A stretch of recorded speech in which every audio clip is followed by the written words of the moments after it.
Hello chess lovers, I have a very beautiful attacking game for you played by Siegbert Tarrasch against Karl Satzinger. The game was played in 1914 in Munich.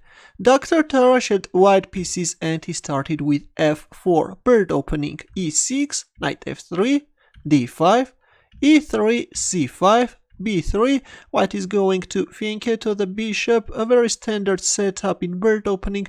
Later this bishop is going to put pressure on black's king side, bishop e7, bishop b2 and bishop f6. Black is playing very logically. Black wants to exchange the dark square bishops because later this bishop can really cause black a lot of problems.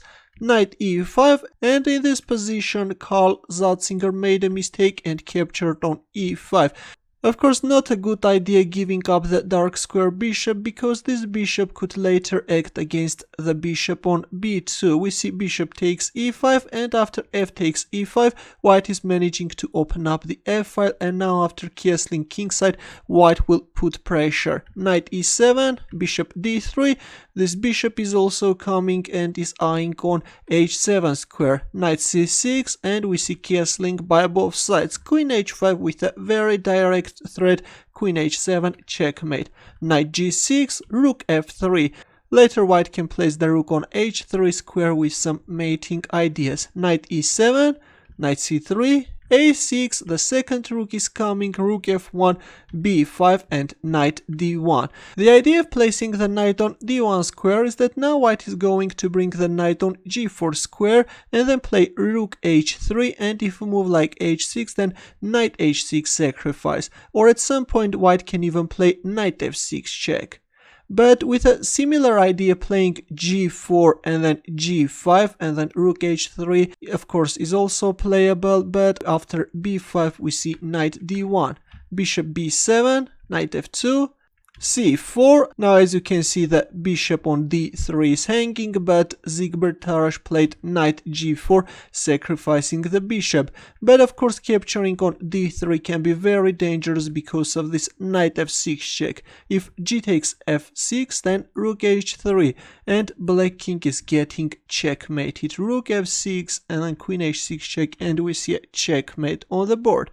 That's why after knight g4 black played f5, of course a very desperate move which is weakening black's king side too much. Now white is simply capturing en passant. Knight f5 and f takes g7, knight takes g7. We have reached a critical position, and now you can pause the video and try to find Tarrasch's next moves. Ready?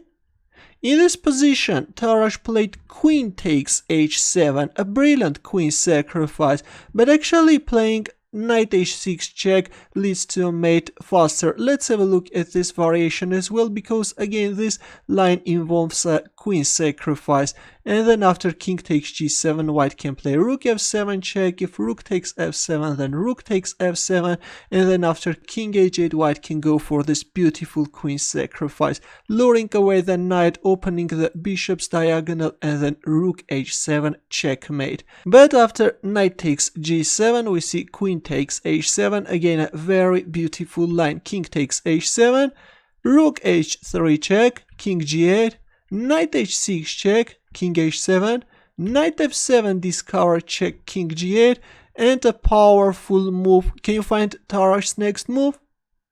He played rook h8 check. Look at this amazing rook sacrifice. And after knight takes h8 we see knight h6 checkmate. What a spectacular checkmate. This is just amazing. Thanks for watching, and if you have any questions, don't hesitate to leave your comments. Good luck.